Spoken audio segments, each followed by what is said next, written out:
Welcome. This is Disclosure Tonight, and I am your host, Jeremy Riss. I have a bachelor's degree in physics, and I've been researching the deep state in the UFO file for the past 20 years, interviewing scientists who worked on related programs to the technologies and going deep down all the different rabbit holes of the CIA, the intelligence networks, um, Geospatial Intelligence Agency, NRO, NSA, all those all those secret keepers. In fact, the NSA, the National Security Act, was passed just 3 days after Roswell in 1947. That's correct.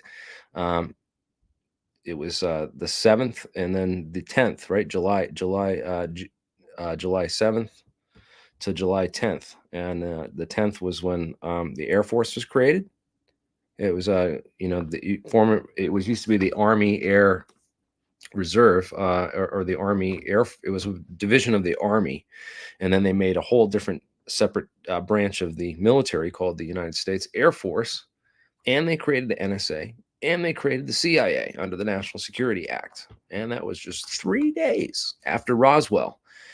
And oh boy, have Americans been on a wild ride from our government ever since that day. Um, let's just go over some of that history. Well, let's just start with where we're at now and ask some very important questions. And then we're going to post a link where people can join us and they can line up and join the chat room. And what I want people to do when I post the link out, I want them to join and have a camera and have a microphone. If you don't have a camera and a microphone, I'm not, I don't really want to let you on. I'm sorry.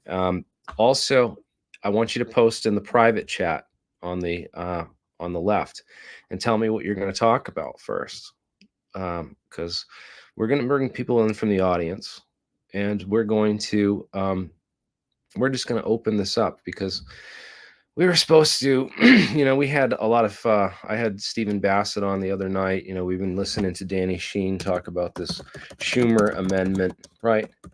And the Congress and the Senate have just made it clear that they have no more power anymore. The bill got rewritten with a bunch of, anti-gay stuff that was in it. So they knew, because they knew the Democrats would all shoot some of that stuff down right away, and just got corrupted by these idiots in Washington that just author these legal bills, which are supposed to be, that's our legislative branch of government.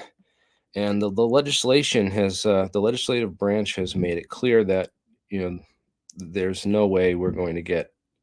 We already know the executive branch of government is completely corrupt. The presidency, they took that over, we believe, in 1963. And if you don't believe me, then you can ask yourself why the CIA headquarters is called the George Bush Center for Intelligence now in McLean, Virginia. A former director that only served for 1 year, and really it's not really known to, there's nothing notable that he really did for the CIA. So it's very curious why the CIA would name their entire headquarters after a guy who can't remember where he was on November 22nd, 1963. So it's right out there in your face. And should be for everyone who's done the investigation and knows,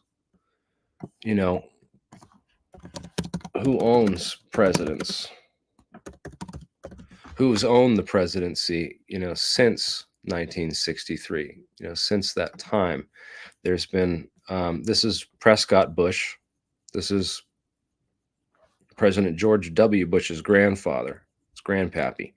Here he is, basically with, future President Richard Nixon, toying with him like he's his doll. So you can see that these people have owned every presidency pretty much from behind the scenes, and including especially the Reagan administration during the 80s, when a lot of the UFO technology was being they reopened a lot of the file and began researching stuff again, because of course we had everyone knows the history of NASA, right? That we brought 1,600 Nazi scientists over from Germany in something called Operation Paperclip, and that was in 1945. NASA wasn't created till 1958. So for 14 years, we had a secret space program in the United States operating secretly. And then NASA was created. But it kept going. For every one rocket that NASA would launch for the American public and the public-facing space program, the secret space program, the NRO, and other NSA and other organizations will be launching 10 rockets and satellites into space of the same size.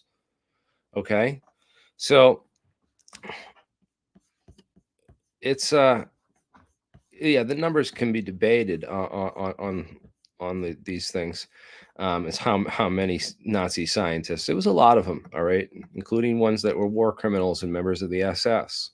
And those people, there were had many supporters within the intelligence agencies here that, basically turned America into a form of Nazism through the secrecy acts and through everything else that they would do. Of course, Bush under Reagan did the Star Wars Defense Initiative, right? So the SDI program, right? It was called the Star Wars program, and it was this whole idea that they would build these high-powered lasers that they could shoot down incoming nukes, with laser beams, and that they could have space-based, these hydrogen, they could pump, these gas chambers and have fuel to run these lasers, or they could use compressed air batteries and other things that NASA experimented with as far as massive energy storage, because you need there's different types of energy storage for different needs. Sometimes you need to store energy slowly over long periods of time and then release it suddenly all at once.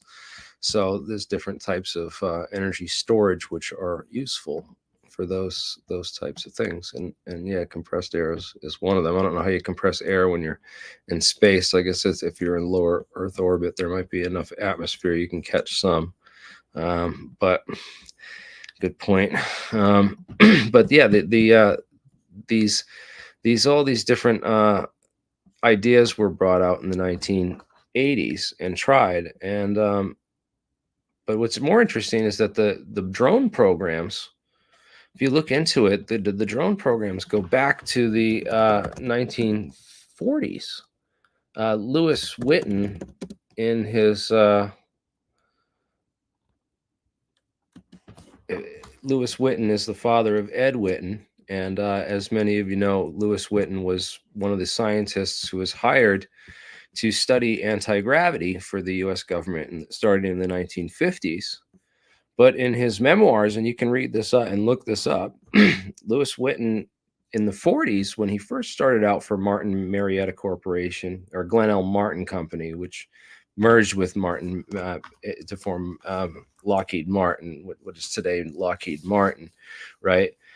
But it used to be the Glenn L. Martin Company back in the 40s, and they were working on the first, according to his memoirs, the first drones, the first remote control aircraft. So he was designing control systems that could control and fly airplanes remotely for long distances, and payload dropping or camera operation. And so that kind of research really continued.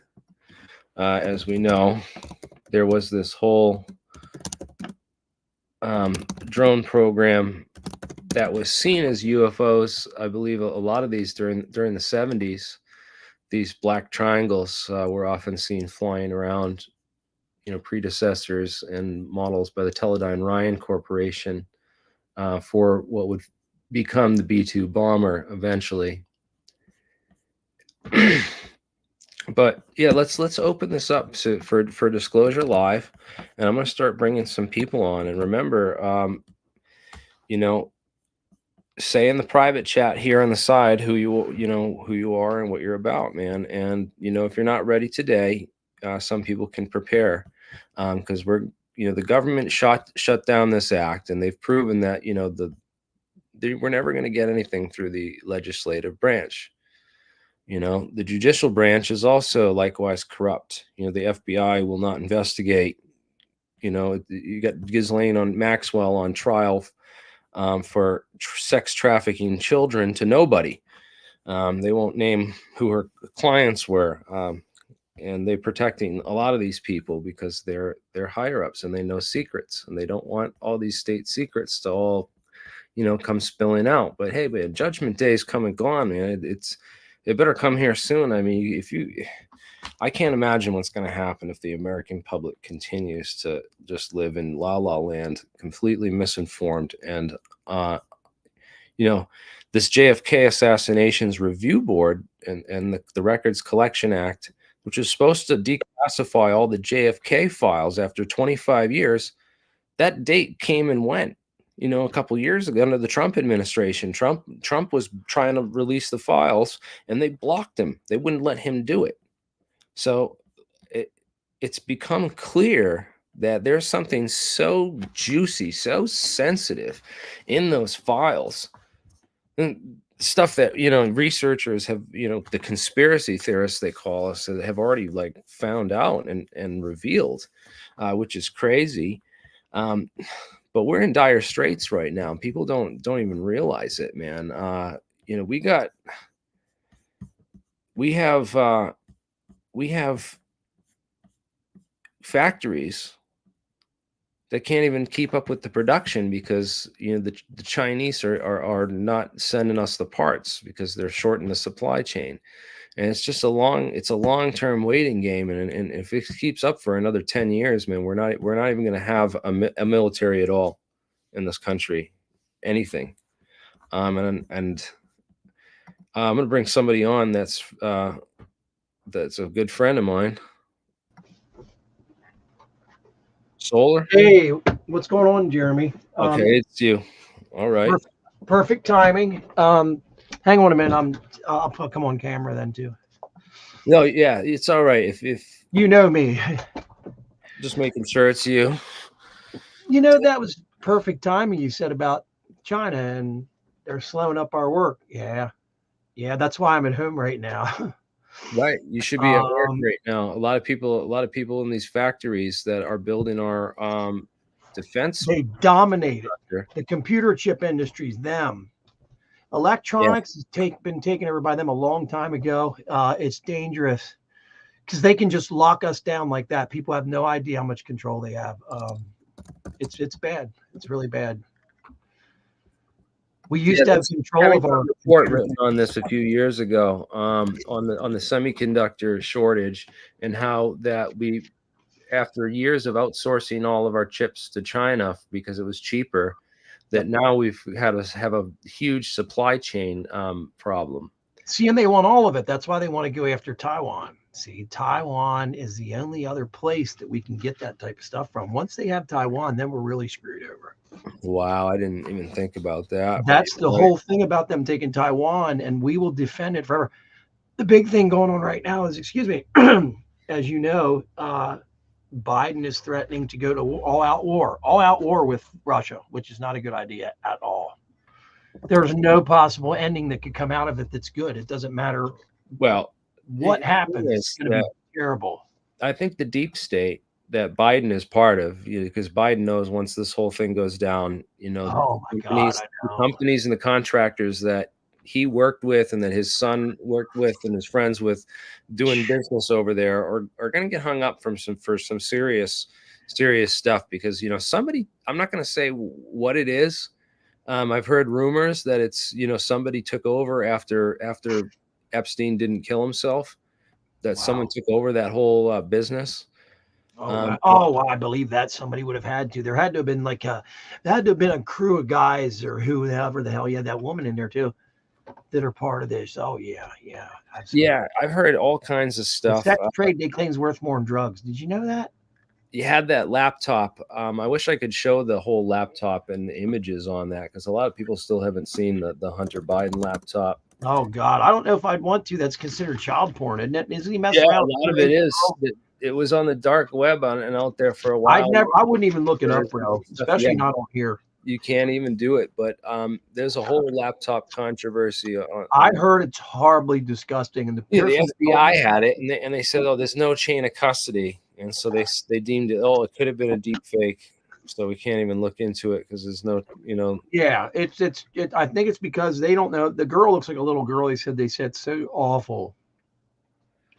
They had it on and turned it right off. They felt sickened after they had seen it. Yeah, it's terrible, man. But that's our government. He obviously, his dad does a lot of weird stuff too with kids. Oh my God. And our government won't give us answers on that. And now they're censoring this Schumer Act, right? The Schumer Amendment. Nope, Schumer Amendment. Ain't that funny? As soon as you put his name in, the comedian comes up. That's on purpose, and that's his niece or something. They don't want you looking into Chuck Schumer for some reason. There's some dirt there. Well, not right now. I think they're hiding it because it's their way of corral. It's all news in the UFO community, but outside of this UFO community, it's like crickets. Aside from a few a few reporters like Josh of the what's his name of the Daily Mail. Oh yeah, I know who you mean. Gosh, there. Hold up. What's Boswell? Yeah, I think that's his name. Yeah, Josh Boswell. And yeah, he's doing some he's doing that guy there from the Daily Mail. Yep. Yeah, he's Jon Stewart used to have that, right? It's like tabloid news, so you're stuck in that kind of a low level news cycle, man, and you don't really dude, there's a guy Danny Jones has on today that's excellent. If anybody watches his show, I'd recommend the Concrete program from today, man. I couldn't take my eyes off. It was really good today, man. It was a former CIA guy. And he goes off on the news and he explains to you. He read so much stuff that he became an expert at telling what news was bullshit and what was real. And he basically claims that, most of what you read is crap because it doesn't matter who it's from. And the sources that he gives, 2 different sources that he gives for news, and neither one of them are any places I've ever even heard of before. Wow, dude. Danny's like on Google, like, look at this. He's great. For real, it's censored on Google. I can't even find it, dude. Yeah, they're starting. Yeah, because of the guys he's having on and shit. He had you on. You were blacklisted or whatever you want to call it. Yeah, definitely. Yep. And they do not want you looking into this stuff, man. Like, let me tell you. I get a kick out of when you have 3,000 likes and it'll say you only had 1,500 views. That's my. Yeah, it's way off. By the way, smash that like button and share this on social media. That will help spread it. I mean, how could you have that many likes and not as many watches, right? It just is crazy, right? So what do you think's going on, Jeremy? I mean, do you think we're going to get? I put in the comments, I said it's time for them to open the saucer door up or open the hangar door up, have the saucer float out with the cameras on. It's time. It's time, man. Yeah, you've been waiting way too long for this. Even a triangle floating out would be just fine with me, man. Just something, even. I'm tired of waiting, brother. Look how long you and I've been talking about this stuff. Well, look how long, this has been going on, and people don't even know some of this stuff. Alfred C. Loading, you know this guy, right? 1947 at Wright-Patterson Air Force Base. Nah, I don't know him, but that ship looks awful familiar. That's the one Michael has in his book, side of the book right there.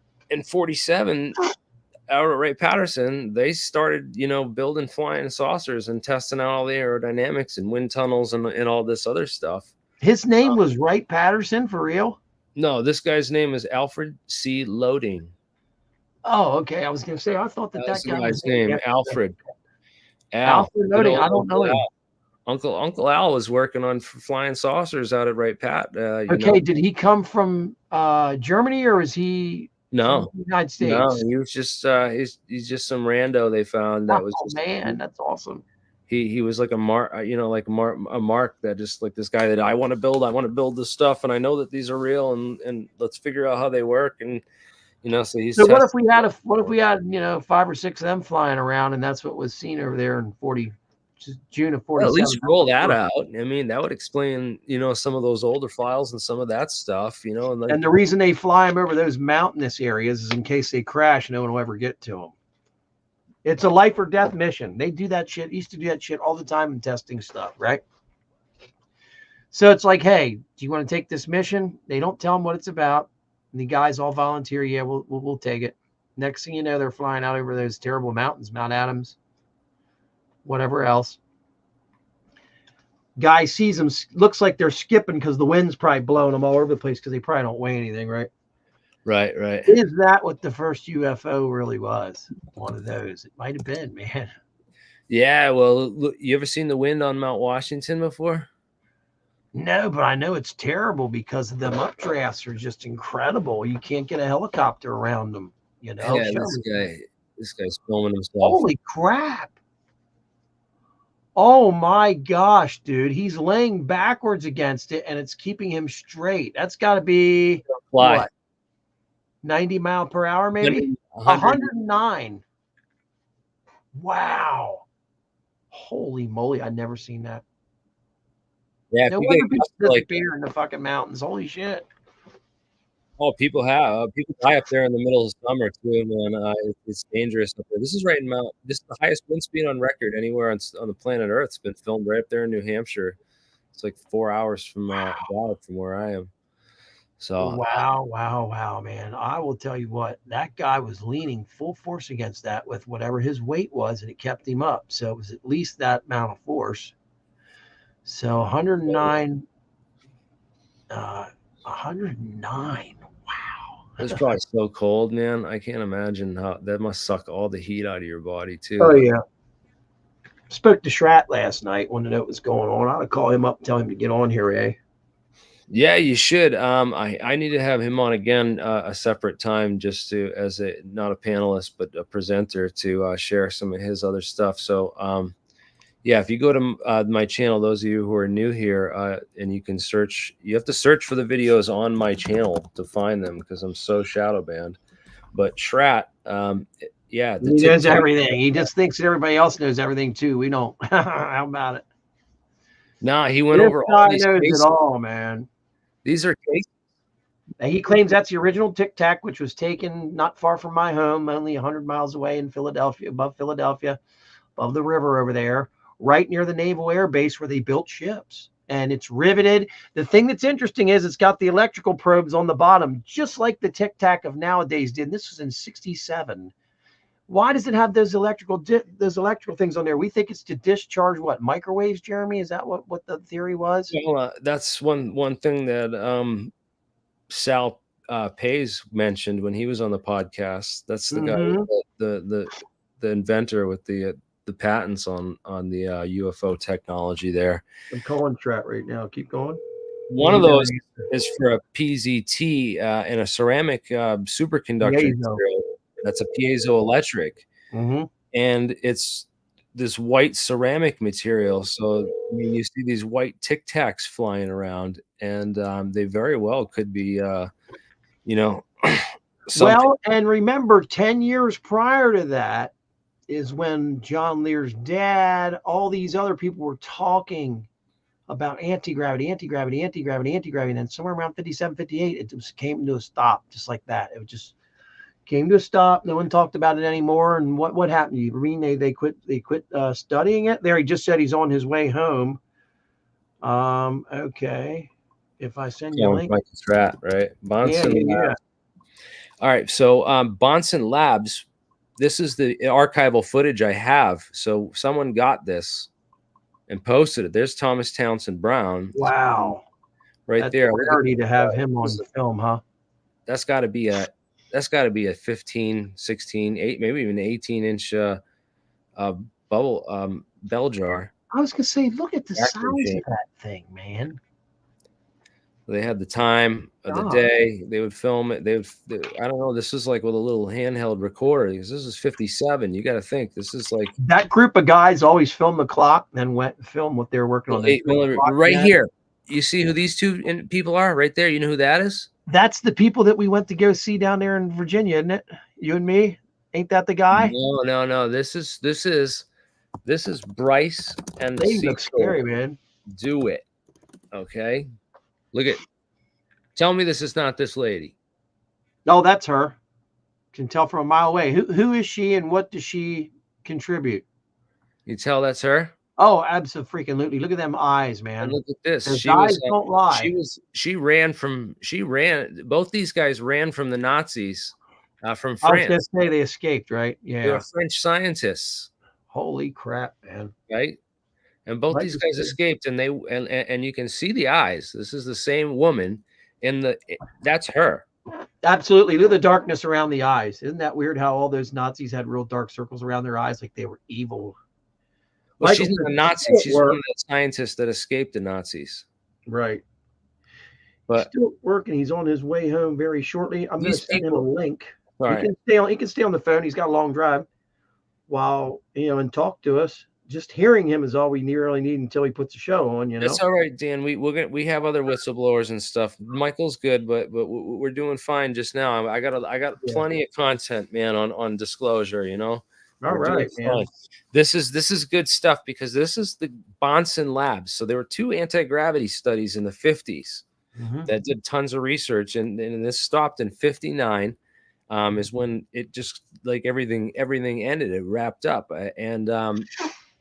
but then stuff continued through the 60s, which is really, really weird because the 60s, of course, 63 is Kennedy assassination, and then man, the more and more I think about the Kennedy thing, the more and more I'm thinking it's connected to UFOs, man. Well, here's the thing, right? What do you think? There's a lot of new evidence that's come out in the last 5 years with relation to Kennedy. We knew about the Fair Play for Cuba Committee, right? Yep. And that was this organization. Clay Shaw involved in that whole thing. Yeah, that was with Clay Shaw, Clay Bertrand, and what's his name? The David Ferry. David Ferry was involved in that, but David Ferry goes back with to the Civil Air Patrol days with Oswald. So the Civil Air Patrol was this cadet. It basically inducts people into the Air Force. So sure do. Or was he in the Marines? So he also went into the Marines. He was in the Flying Division of the Army, which used to be the Army Air Corps. He was Army Air Corps, wasn't he? And then that turned into the Air Force. He was out before then. Remember, he was Army Intelligence, I believe. I could be wrong about that. Check into that. I want to know if I'm right. Marines, dude. No, I knew he went to the Marines, and it Oswald said was Marines. I was just making sure because it said that in the remember the movie Full Metal Jacket. They taught him taught you how to shoot like that. Yeah, the Marines. I was talking about David Ferry. That's kind of like a little bit of propaganda they put in there to say because they all met Jeremy through the Army Air Corps. I thought check that out. Him and David Ferry, I think, met through that. If I'm right, they met through the Civil Air Patrol. Okay. Oh yeah. So he was a Civil Air Patrol cadet before he joined the Marine Corps. There you go. So I know. This is the important thing right there. I get all that old stuff mixed up. The Civil Air Patrol, if you look into it, was started by this guy named David Harold Byrd. He was an investor. And one of the things David Harold Byrd also owned was the school book depository building. Isn't that really freaking bizarre? He owned it 20 some years prior to the shooting taking place there. I mean, that's what's really freaking bizarre. And David Harold Byrd, what's really bizarre is he's the nephew of Admiral Byrd the Polar Explorer. All these conspiracies tie together in a circle, man. It's unbelievable.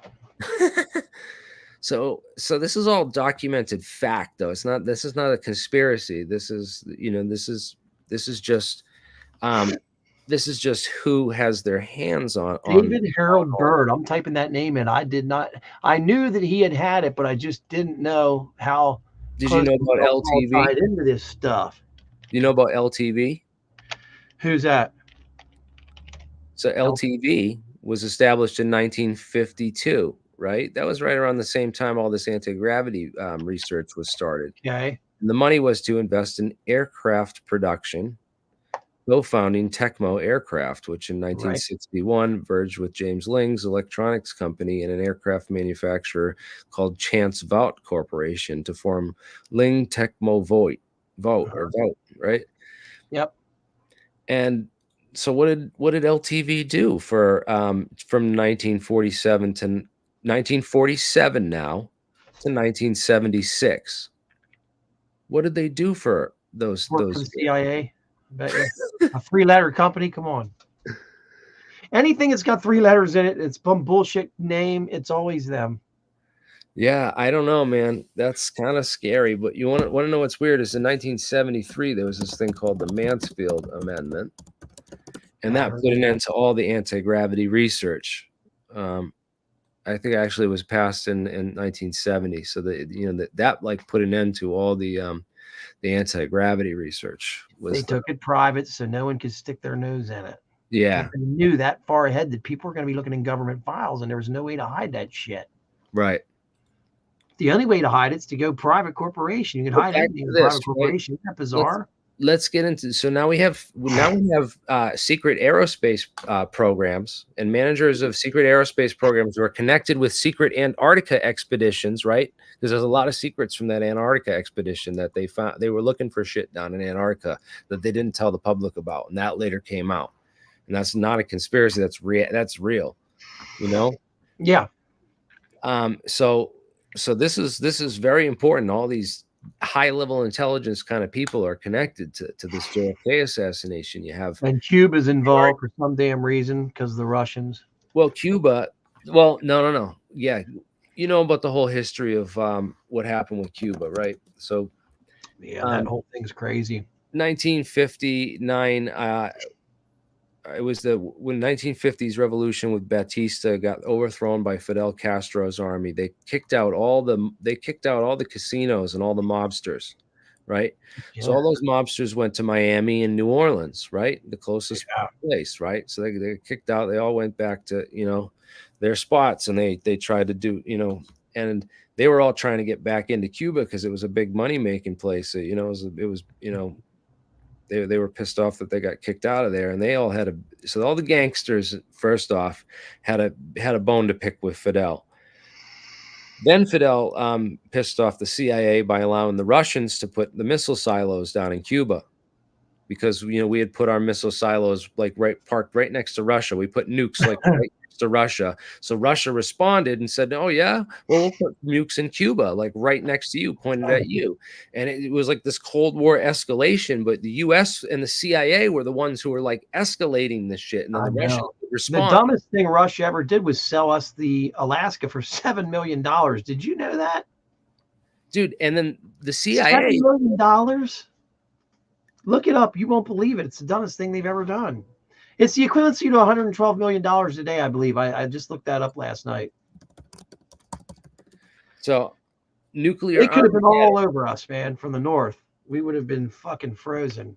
All right. And reminder, guys, this is Disclosure Tonight you're watching. If you guys just tuned in, you can join the StreamYard link is right there. And we're looking for people who, and necessarily you don't have to have a camera, but you can even just come in and join the thing anonymously and drop links in the private chat. Go put up go build a Google Drive right now, make a shareable link, and come drop a link in the private chat and share some documents or something crazy with me, totally anonymously. And you can do it right here on this link if you follow it.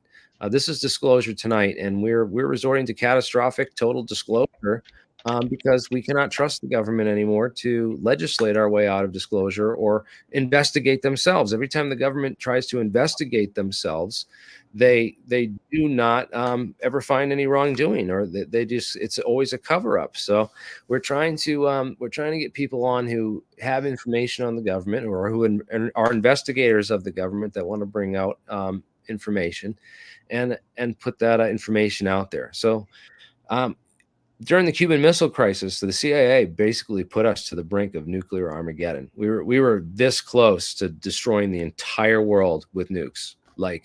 This is at the height of the H-bomb power. When Tsar Bomba that they had just created this massive nuke that could just wipe out half of North America in one shot if they wanted to with the You engineering. can still see the crater from the Tsar bomb. TSAR, I believe it's spelled. They were ready, and Kennedy saved us from that. And he went against the CIA. They had this operation, the Bay of Pigs, it was called in Cuba. And the Bay of Pigs was an operation that the CIA had started. It was called actually Operation Zapata. Isn't that something? Somebody's last name, right? Yeah, Zapata was the name of the oil company owned by George H.W. Bush, and they own these series of the first oil rigs, right? So yes, the Bay of Pigs operation was codenamed Operation Zapata, right? Because they used Zapata Oil Company's oil rigs, which was George Bush's company. So they had this operation down in Cuba called the JM Wave. If you guys recall, JM Wave. And a bunch of these guys like George Joannides, David Sanchez Morales, Frank Sturgis, later the Watergate burglar guy, E. Howard Hunt. All these guys were working down for the CIA in Cuba at this time, and they trained a whole army of their buddies, a whole bunch of these CIA soldiers. This whole CIA army spent 5 years with these dudes every day, training with them, shooting with them, and then they started this invasion of Cuba thing, and they sent them all in, and then they all got shot up on the beach because Fidel had the intelligence, knew it was coming, and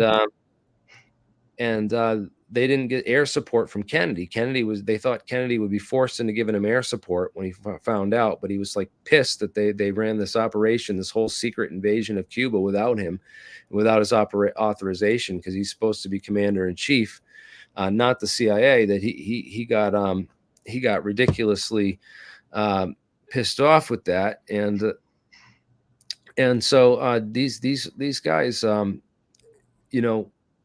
their buddies died. So these CIA agents are the ones that survived. These guys like got away or escaped, or were held in exile for a while and then returned to the United States later.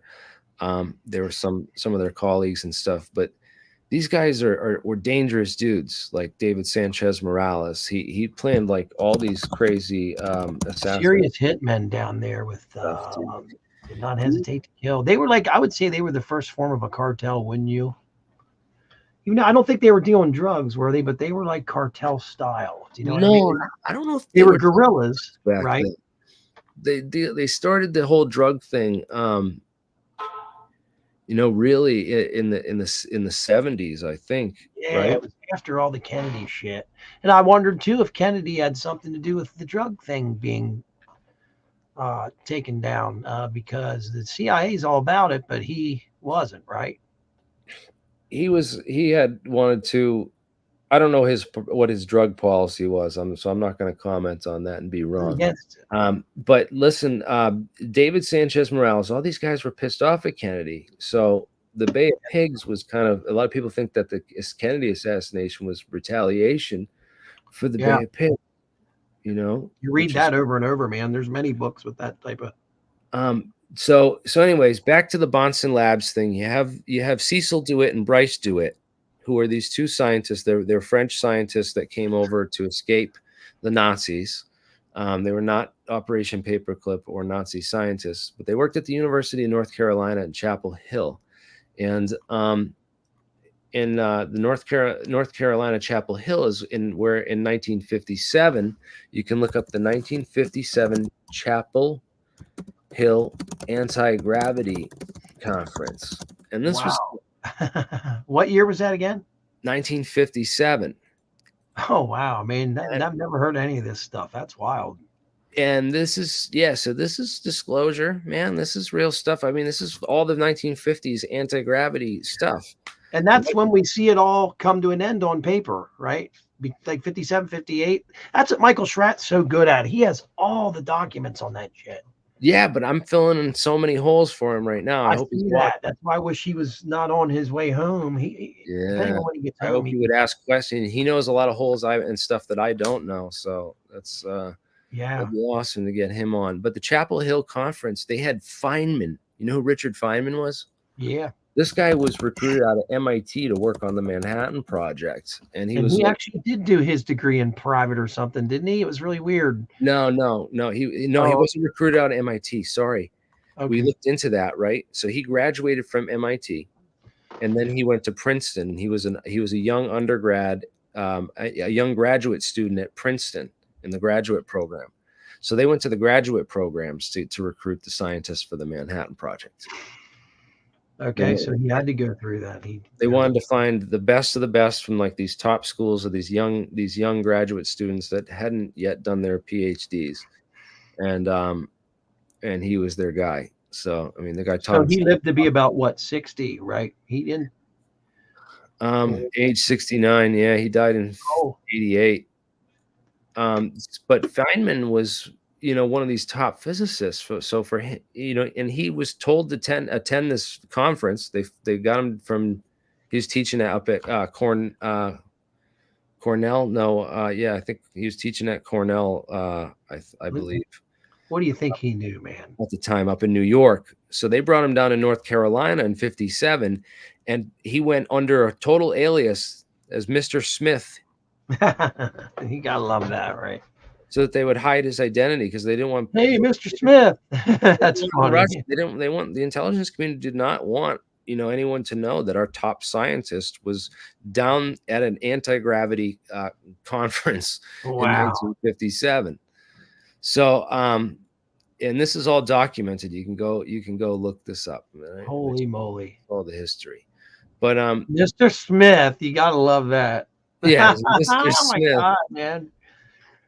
Yeah, so this conference, there's a whole video also on Theories of Everything with Kurt Jamungle. He made a documentary with a lot of this information. Look at her raccoon eyes, bro. Look at this. I put a lot of these links black, for it. Yeah. These Bonson videos are interesting. That one with John Lear's father on there left me speechless. And I'm the guy that gave that to Lear to see, and he was blown away by that, man. He just was so blown away, and he was able to add a few things to it. So you showed that to John Lear, right? Yeah, I'm the guy. He was able to see that before he died. Oh yeah, he was so proud. He put it up on Facebook and all that stuff, and he only lived another year or so, if you remember right. John's been gone now for years.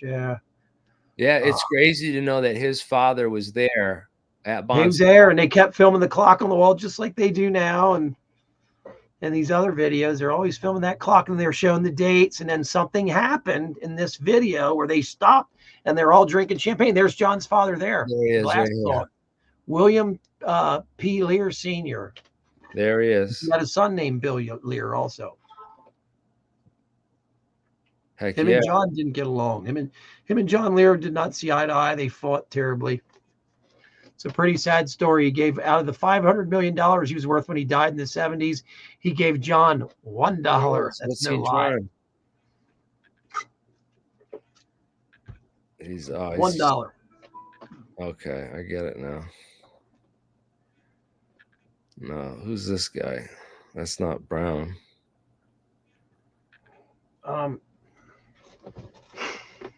No, but you can see John's father knew what he was freaking talking about now, didn't he? There you go, April 2nd. I wish we could hear, because then we could know for sure. I know. Remember, they just played terrible music in the background. It was like piano and stuff like that. And I guess that was to keep you from falling asleep. But I would have just done like the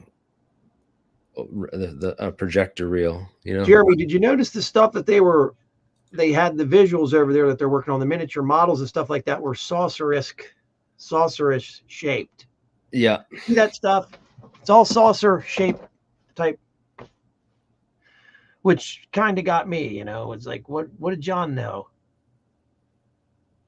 Well, they're experimenting with all that stuff just because that was the shape that was reported as flying. And that right there, you always have a top, and people think that's where the crew is. And I don't think it has anything to do with the crew. I think it has something to do with that shape, keeps you in balance or something. I don't know, but oh well, spins, maybe. I got a couple other people waiting backstage. Bring him in.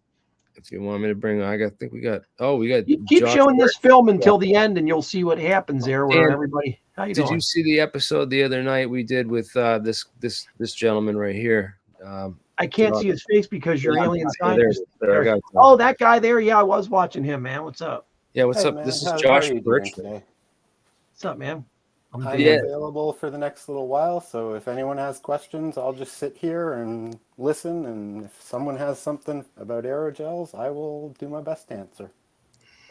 Heck yeah. So if we were to take a 20-foot propane tank, how much infrastructure would you need? And like, because you need to pressurize it to make aerogel inside of this device and then extract it out. So if I want to make a giant tic tac out of aerogel, Yep. but how much would it cost, and could we do that? And Okay, so I've been doing a bit of research into the costs because I saw that you were pulling up some propane tanks on our last discussion. You can get a sphere for like about $5,000 or less, and you just need to fill the inside of the cavity of the spherical pressure tank with another container to block out the void that you want, and then you're just filling the area between that void block and the outside of the pressure vessel with the aerogel precursor. You're making an inner and outer mold, Yeah, and you're correct. filling the void in with, let's say it's 2 inches thick. Yeah. You make We'd the have to do some inside. We're calculations just to saying figure numbers it out. here, right? You make Yeah. the inside of it 20 feet in diameter, the OD, the outer diameter, 22 feet in diameter. That way, you will just say you have 2 foot in there of this aerogel. I'm just making up numbers. That's kind of what you're coming up with. You make your own mold. We've got to do the calculations and figure out. We could use the balloons exact to do numbers, that stuff, but yeah, too. correct. Because you got to watch these. this The is biggest problem is the outer shell. silica aerogel, or are you talking about graphene aerogel? I am talking about magnesium bismuth aerogel, and there's a pretty specific way to manufacture it. Wouldn't that be really expensive? It might be really expensive, but it's going to be the best material. I was going to say the alcohol-based aerogels are pain in the ass. This is interesting because that piece of the UFO debris that Gary Nolan had was apparently layered magnesium and bismuth. Correct. Yeah, he has a piece of a CCP drone. He has a piece of a CCP drone, you think? 100%. Josh, it's how thick would exactly described by a CCP research paper, and you can compare it to how You have the Bertrand paper. describes it. Yep. You I'll see send it to that. you on Twitter. Being that aerogel is so freaking strong, how thick would you say it needs to be to do the anti-gravity or whatever you guys are going to do? Because I watched you all the other night. I get lost after a while. How thick would that craft have to be? An inch? So for the craft that Bow and Hamilton made at Lanel, it was made of a polyamide reinforced with, I think, carbon nanotubes, but I'd have to go back to their paper and make sure too. So they used a different material than the CCP uses, but it looked like they had about 2-inch thick walls on a 1.4 meter diameter sphere. So that was the calculation for that size of craft. And does aerogel have great tensile strength or not? I can't remember. It really depends on the specific composite of aerogel. Some of them are really spongy. The graphene aerogel that's currently produced is really spongy. Yeah. Like if you press on it, it'll compress all the way down. Well, that's what you want, right? Shape. You want the flexible aerogel. The alcohol-based aerogel, I'm pretty sure the tensile strength is terrible and it snaps in half. Am I right or wrong about that? Correct. The alcohol silica aerogels are really fragile. If you have a piece of it and you put your finger down on it, it'll shatter from the pressure of your finger. Whereas something like an Aeroloy X116, which is one of the modern composites, it's more structurally rigid, and you can go to anything like they have aerogel concretes now, and those are even more structurally rigid, but you trade off a little bit of the weight of the material to gain that. What's too. funny is So Bob Lazar is the it's a one I balancing saw act. showing aerogel a long Yeah. time ago, if you remember. Bob thought that element 115 was aerogel. He gave a piece of aerogel to George Yeah. Knapp and to Bob Bigelow and claimed to both of them that the aerogel that he was handing over to them was element 115. Oh, wow. And he later changed his story to claim that it was packaging for element 115. Oh, yes. But I do why remember would you that. use aerogel as a packaging material? That's not what it is. It's too expensive to be used in that way, and it offers no benefits over like packing Man, I totally elements. forgot all about that. Expensive and stuff. I want to, like you're claiming that this Calvin drone looks like the Calvin UFO that was filmed. It's pretty big. That's pretty big. Yeah, Is this made out of aerogel, you believe? I believe that it is. Yeah. How? You have to understand, in the last 5 years alone, the DOE's budget for this research has been $50 billion over the last 5 years. So if you're going back to 2003 when Calvin was, I mean, start adding up the $50 billion that they had then and whatever their budget has been before, because we can trace this back to 1930, and it went through the AEC, the Atomic Energy Commission, which became the DOE. DARPA has had funding put into this blimp recon drone craft. Yeah. So they're funneling a bunch of money towards this science. They're keeping the science hidden from the general public and the general scientific population. And they're doing it so that they can keep all of the money for themselves. And it's hurting our research as a country. We're falling behind the Chinese because they've put all their best scientists and money towards this, whereas we are siloing people and telling people that parts of this doesn't exist, and there's a debunking effort going on against these type of craft to claim that they're alien when we can show that they are made by the Department of Energy and CCP. Wow, that's insane. So I got a couple questions. This one here. All right, so this That's guy has Calvin, I think, yeah.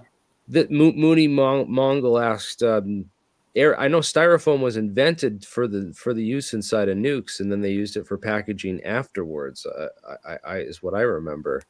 But don't really want to go towards nuclear science because that gets us towards areas of nuclear. aerogel is used in there for those Aerogel applications. is used in nuclear bombs in a way. I don't want to discuss that because that could be we claimed just as set a off nuclear secret.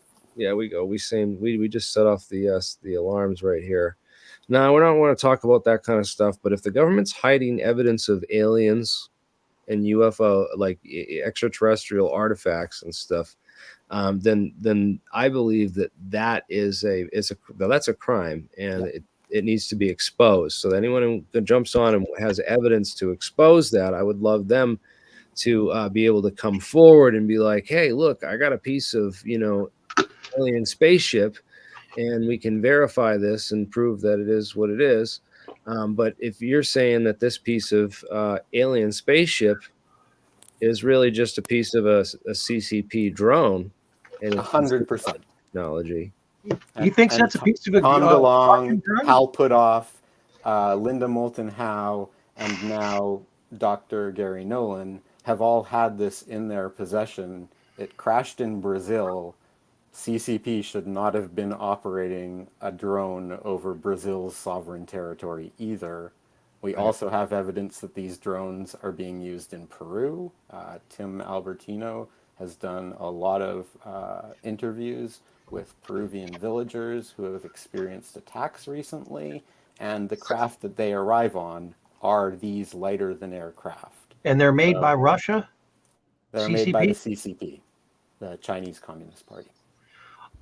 Oh, my bad.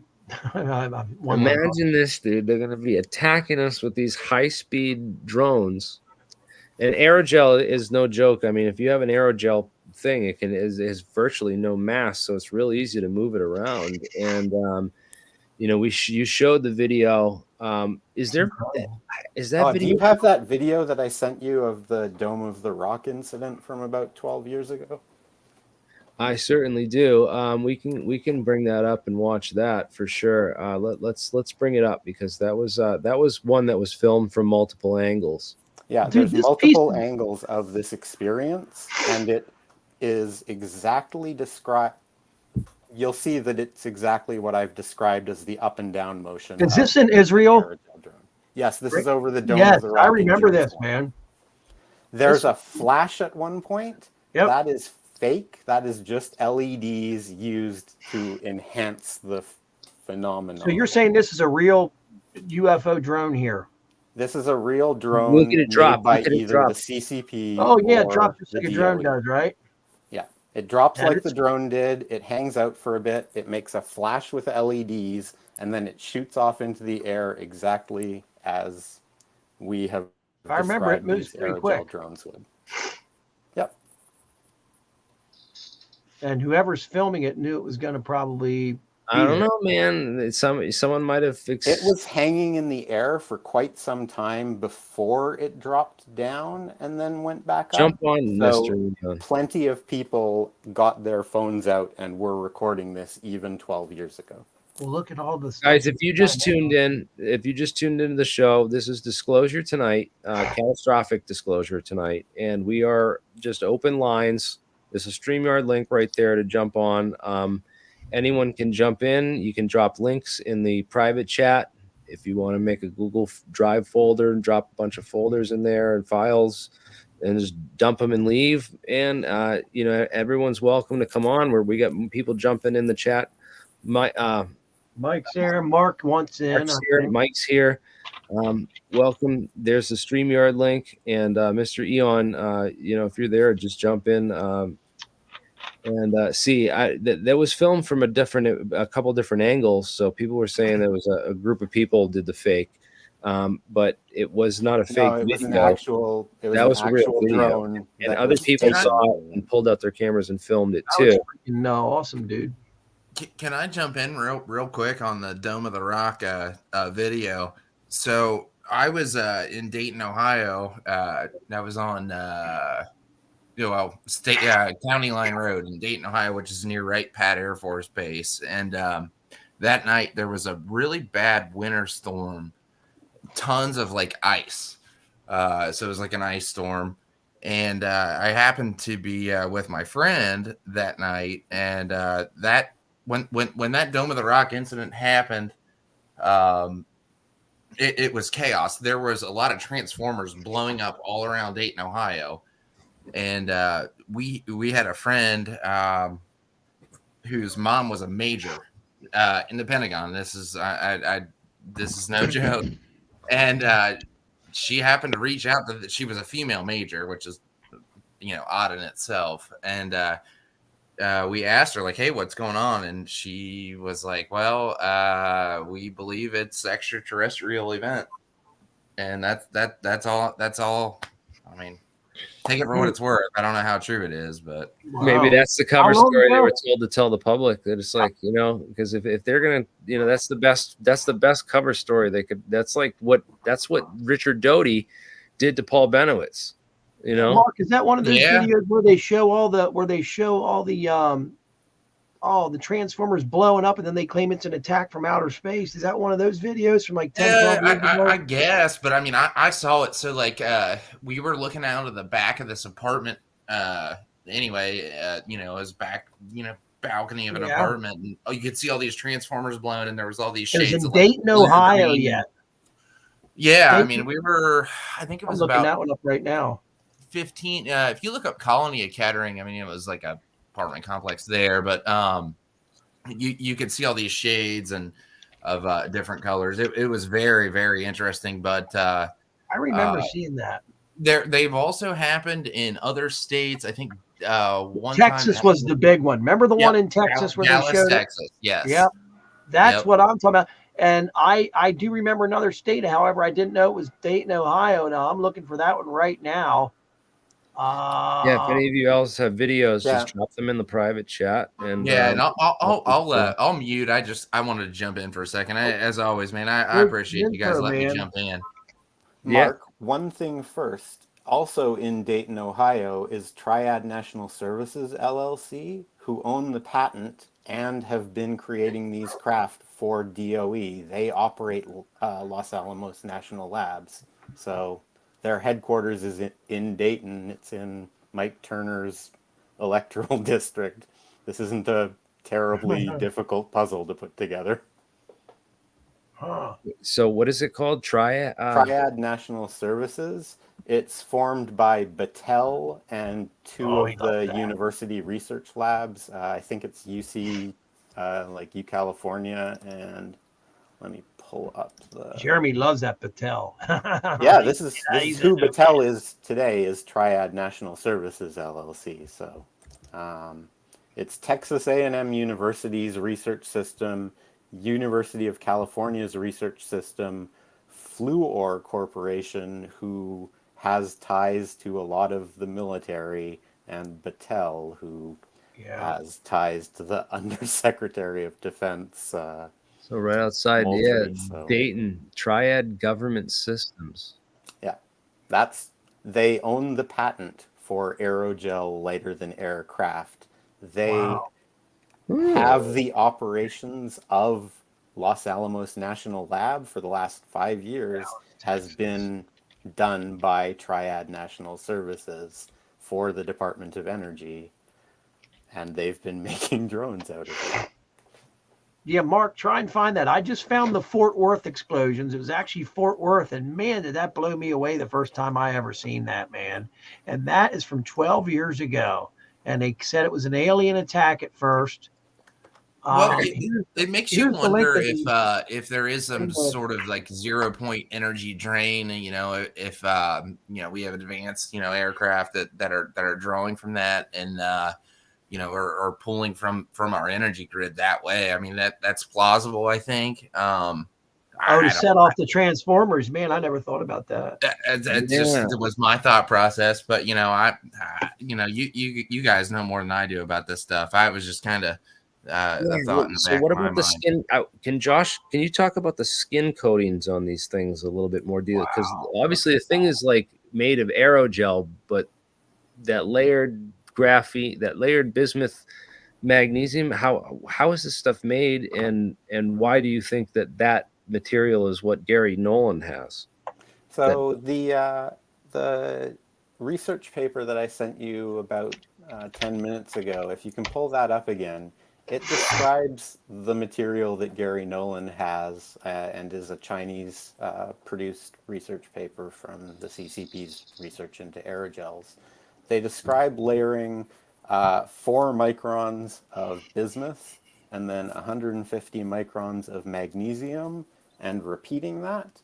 And when you do, photon energy, when it strikes the outside shell of this magnesium bismuth aerogel, gets channeled by the bismuth layers into the magnesium layers, and that produces a charge in the aerogel shell itself. So this material that you have pulled up there, the bismuth magnesium shell itself, acts as both a receptor of solar energy and a battery to store that charge. So the pumps, the zeolite pumps of these lighter than air drones are actually using energy from the sun that is stored in the hull of this drone itself, in the bismuth magnesium shell. Well, let me ask you this. Let's say these Tic Tacs. Can you dig into the magnesium? Why magnesium? What's the bismuth is reversing the magnetic pole, but what is the magnesium doing? Is it storing the electrons? Okay. Yeah. Like a magnesium battery. Yeah, so you've got a thin layer of the bismuth and a thin layer of the bismuth, and then the magnesium is a thicker layer to store. Because the bismuth will reverse the pole. Bismuth will. Bismuth is just bouncing the bouncing the electron charge that has come from the photon through all of the rest of the magnesium, and it keeps getting bounced around by the bismuth. It's pretty lightweight too, and indestructible from what I understand. They're gonna start making Harley engines. It's out of that. lightweight. Actually, the newer race engines are made out of that. Dude, it talks about the bismuth nanosheets and right here in wow. the paper, man. This is fucking great. And how old is Wait, that? so by layering the bismuth, you How old keep is it? bouncing the polarity back and forth by doing that. Correct. Because it keeps And reversing the polarity. It traps the charge. Each layer will the reverse the magnesium. polarity again and again and again. Yeah. So every time it hits one of the bismuth layers, it just Layers. continues to bounce and reflect back. Changes into the polarity magnesium again. layer. Yep. And that kind of like interesting. So it acts as a battery, and the more layers you have, the more charge you can store, and the more rigid the outer shell is. So I think they do 7 layers of it for their. How does the photon get in there, through the magnesium or the bismuth? So that I'll address Jeremy's previous question and yours at the same time. In addition to the magnesium bismuth layering, if you just had a magnesium bismuth shell, every time that got struck by a photon, you're building more and more charge. So you want to have something also covering most of the shell so that it's not just getting charged all the time. So you have a specific patch that is accepting charge directly to the bismuth magnesium, but the rest of it is covered in a photon absorbing and scattering paint called black silicon. I'll send you the patent for that. It's a known technology. It's used as a coating on the most modern NATO tanks. So silicon with no black silicon. Yeah. They have to limit the charge of these things? Is this like carbon nanotubes? Yeah, so it both acts as a visual distraction. The photon scattering effect of the black silicon makes the craft look indistinct visually, like you won't be able to see it. It sort of wraps photons around it. It also looks completely cold to an IR. So when you look at these with FLIR, they appear totally cold, black cold. And it also scatters radar somewhat. Not the full effect that is described by some pilots who've encountered these craft. I think there may be additional technologies that are used to confuse the radar, similar to conventional aircraft having electronic countermeasures. But the coating itself does somewhat scatter radar. It also limits the amount of photon energy being absorbed by the craft. Yeah, they use that stuff. They use that in tanks also. Correct, yeah. So do you know the send Jeremy scientists the, or the contractors who developed this technology, or do you think it could have extraterrestrial origins? The furthest back we can trace it is 1930. It was being worked on by Einstein, Szilard, and Kistler.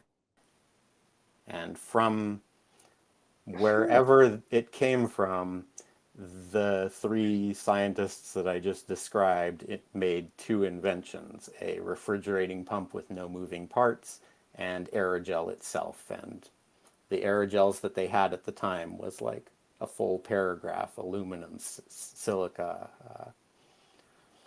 zincs.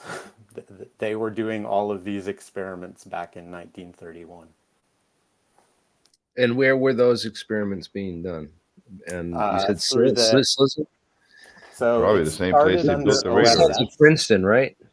It started under the OSS. They had umbrella control over that technology. They shuttled it under the nuclear program to maintain the secrecy, even though aerogel itself doesn't emit radiation or energy, so it's not a nuclear secret. They illegally are keeping it under that guise to hide it from Congress or congressional oversight. Today? I mean, this was 1931. From 1930 to today, a 93-year lie. Wow. Well, I mean, because like Manhattan Project wasn't even started till 10 years after that, you know? Correct. So,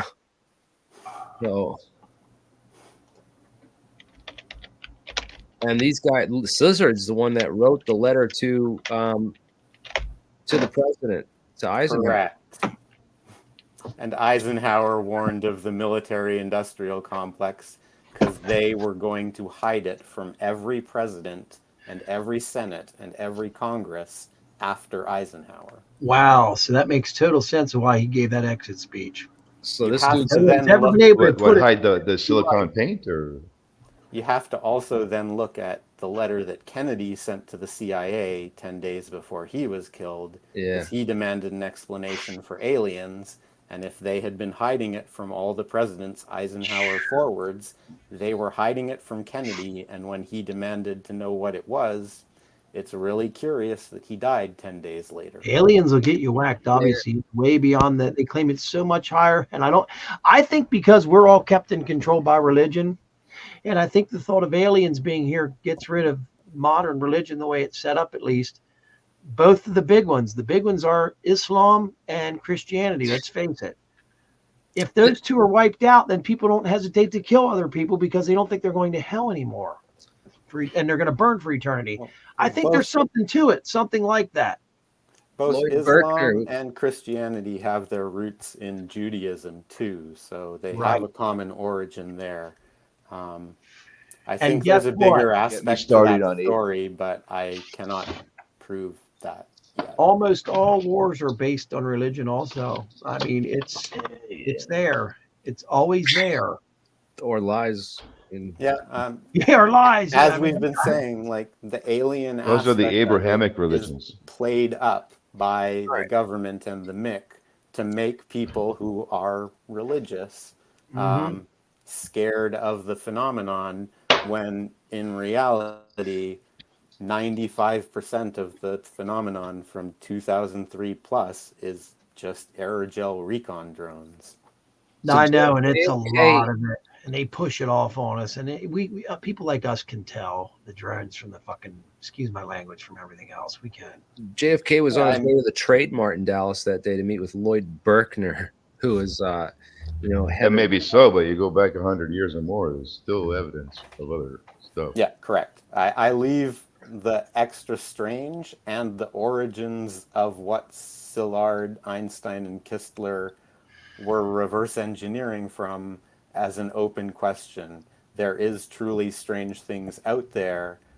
This tech didn't just come from nowhere. If you look at inventions, it's usually a chain of experiments to prove a theory, whereas Right. Einstein, Szilard, and Kistler had two inventions just appear from nowhere. There's no prior art, there's no previous experiments leading up to this. They just had something drop in their laps, and they made two inventions come out of See, it. nowadays that's almost impossible because everything's on film, everything's on a damn. I call it a computer with a phone. Other people call it their phone. It's a computer with a phone option. Everything is on that phone, man. Everything, whether you want it to be or not, it's there. We're finding that out more and more every day. They record everything we do 24 hours a day. Correct. That's everybody, And these not just recon, some. these recon drones are operating in a mesh network right now. So they talk to each other if they're in proximity, and they also talk to satellites that then relay that data down to Thule. Like Station Elon in Musk's Greenland. Starlink is insane. I mean, he can literally has a band of those things that can occupy an entire country pretty much and see what's coming in and out. All the Correct. information goes in and out. And they also have ways to get into the hardwired internet. Correct. You And know, the they just NRO. don't have to. Yeah. Correct. National Reconnaissance Office, you talking about? Yeah, as you've seen with the COVID whistleblower data that was stored on mega. The guy in New NC Zealand? servers, the U.S. government had the ability to log in. That's why they their don't like mega blockchain. servers and delete any of the data that they wanted deleted. They deleted. The internet will be 87 gigabytes blockchained. Of Once that mean by happens, they that? can't do anything. What do you mean by there'll be blockchain? And I The don't computers, the operating systems, the internet, everything will be blockchain run. They will not be able to spy anymore. So you're saying that the entire server, everything will be encrypted, basically, almost. 100%, blockchain. everything is encrypted, Wow. including the operating system, which is also decentralized on a Do you blockchain, think have that'll or be- ways to get centralized, but around even so, encryption. They have ways to get around encryption. I was gonna say that may be the end of the internet. It doesn't worry for us, the for people NRO. like Yeah, us. but you can join another network that's not corrupted by, there's more than one blockchain. You can run your own local network and stay disconnected from, or air-gapped from the internet as a whole. They'd have to break into your network, your encryption, but you to keep your encryption dynamic. I mean, yeah. So the NRO is currently taking all of the data from these recon drones, sending it up to a satellite. That satellite downlinks it to Space Force Command at Thule Air Base in Greenland, where they have a server farm and satellites that, or satellite receivers that receive all of this data coming in from all of these individual balloon drones. That is then processed by the sentient system, SENTIENT. This is what is processing all of the data coming in from all of the NRO's satellites, balloon recon drones, security cameras that they have access to. If you look, Washington, D.C. is moving all 40,000 of their security cameras to feed into the sentient system. And they just look right into all that stuff. No problems, what you're saying, right? Comcast has half the shit set up on their server. They just take it right off of there. They used to have this place, the NSA, out near Atsui called the Elephant Room. It would just intercept all the Pacific signals and stuff. Cosmic Dave, welcome to this catastrophic disclosure tonight. And what brings you here? Jeremy. Good old Cosmic Dave. Thank you, Jeremy. Pleased to meet you guys. Thank you. Yeah, pleased to meet you, Jeremy and folks. Yeah, it's my first time on YouTube. I'm a bit shy, a bit aspergious, but I know what you're talking about. There's 5 other shy guys here, but I'm holding it down. I was gonna say a drink may help. Ask Mark about that. He tries that every now and then. Well, Mike does too. Jeremy may drink a little bit. It's late here. Not so much. If it's legal to smoke there, you may want to take a toke. I've been smoking a little bit of this milk. I was gonna say I've got. Well, I'll double you there, Josh. But it's a real pleasure to meet you guys. My Pepsi, brother. I don't drink anymore. Yeah. It is Hanukkah. Advertising for everyone. I got my Lucky NASA fucking shirt on, man.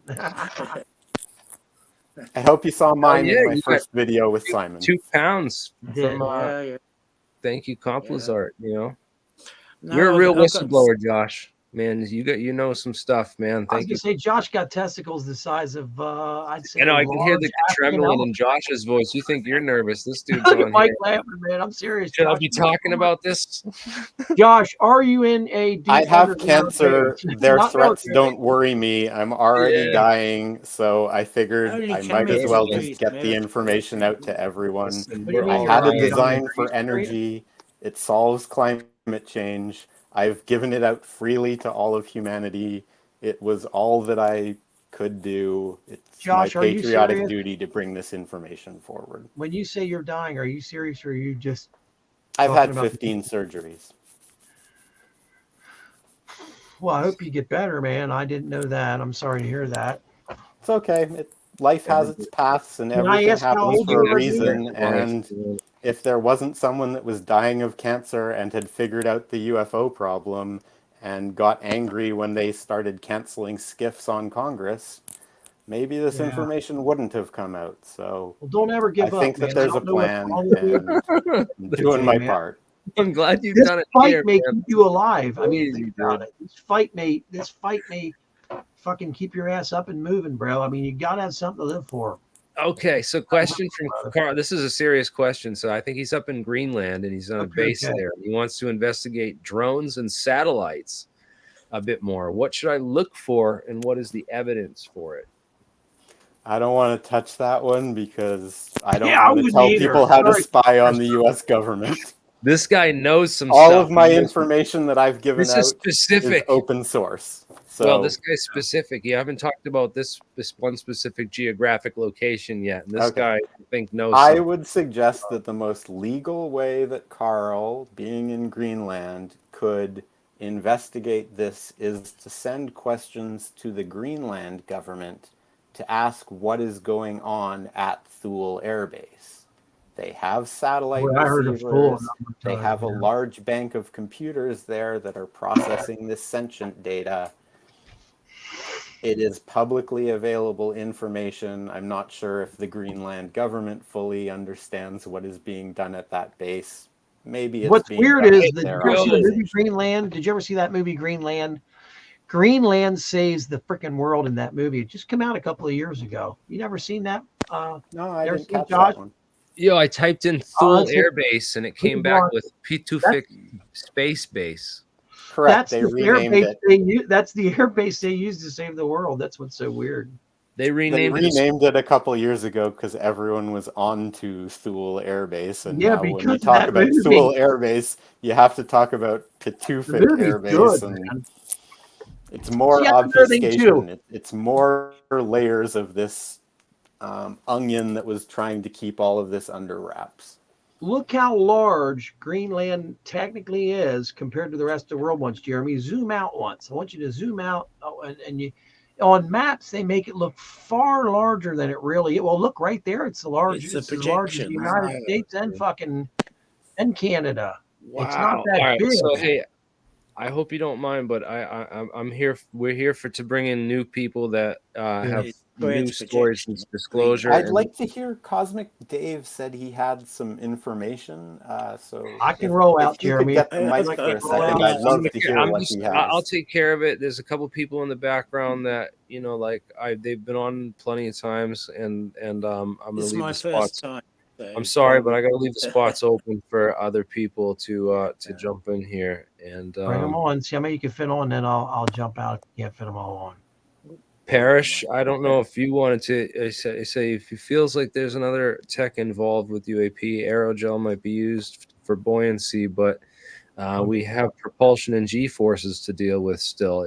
Isn't that what you're saying is kind of what's going on in that the skin coating? Or is that just building up electric charge? Is that can you use that for propulsion, or is it like how do these things get around? Do they just follow wind currents and change buoyancy to change altitude? Like Yeah, I'm not sure if I have a Parrish comment maybe about that. missed our previous conversation where we were discussing Newton's second law. If you have F equals ma and you rewrite it as F over m equals a, you're calculating the force, you're dividing it by the mass, and that gives you the acceleration. So if you have the force of one human power, I can exert about 3,000 Hang newtons. on one second here. yeah, I heard your explanation with Holland.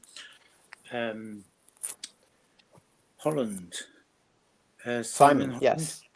Yes, that was very good. It's very convincing. Thank you. And with the extreme vacuum and the valve and the directional aspect of it, and yeah, that made sense. Yeah, that was good. You liked how I put F equals ma. You just take that m, make it really small, and the a goes super huge. That's the point. Is calculus. you don't need a lot of it's the force. ultimate balloon, isn't it? It's the ultimate balloon, pure Yep. vacuum. It And will accelerate to drive to- that point home, I'm going to show those videos that you sent me. But yeah, continue talking. I'm sorry, I want to interrupt. What about magnetism, Joshua? Isn't Earth a big magnet? It is. The thing some And with if they had an aerogel electromagnet composites inside are- this thing, your yeah, weight sorry, goes the thing way with up with an magnetism is electromagnet. it's very weak. Magnetism is a very weak force. yeah, but this craft is so light and it's so massive, I've and got the one of shell is made those. out of polarizable photon. material. Yeah, Correct. This but if video- you It could be take a it could be a iron- big magnet, you know. I've got one here. Yeah, what I'm saying is, Hey, if you have a 44-foot long Tic Tac, the maximum weight of it is 55 one here, kilograms. So if you're taking an iron core magnet and electromagnet, No. with I a mean, bunch no, of wire wrapped around. forget the electromagnet. Forget the craft itself. It's the shell is a magnet. It's polarizable. It can be polarized.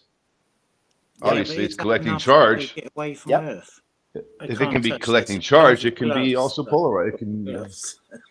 I agree, but that is not what is used as their method of propulsion. I had to put on Well, what gloves. propulsion? If you can turn the craft into a magnet itself, it will just, allocate into a magnetic position around a bigger magnet, which is Earth. Have they tried that Correct, yet? but they don't want to allocate to a static position. They want the craft to be able to propel itself, and that is what the zeolite pumping system allows these craft to do. That's why they use that My and Newton's second ex-girlfriend law had this made as in their propulsion. Cambridge. She's So Russian. this So- video you sent me is a piece of aerogel that they Carbon nanotube aerogel.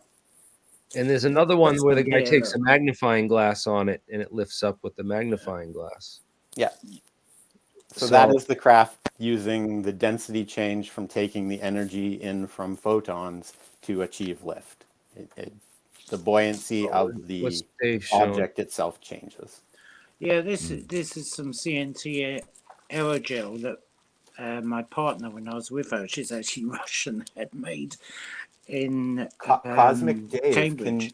can you contact me offline, please? I'd love to Yeah, talk to we- you we've more got some about here, and the it's CNT encased. aerogel. We had to encase it in the synthetic material, but you break a piece off and it does what you say. But yeah, it's quite well. It's dangerous because it's nanomaterials. So I agree. Yeah, it's CNT nanomaterials. I've been looking for a source for that, so I'd love to talk Yeah, I to have you. them here. This is from Do you know my Cambridge Twitter account? years back. Korea_UFO.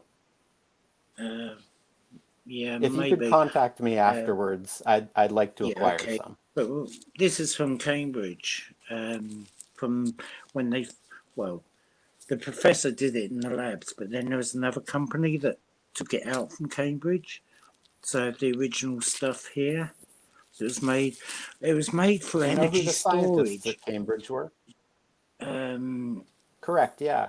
Do you know who the scientists that were working on it at Cambridge were?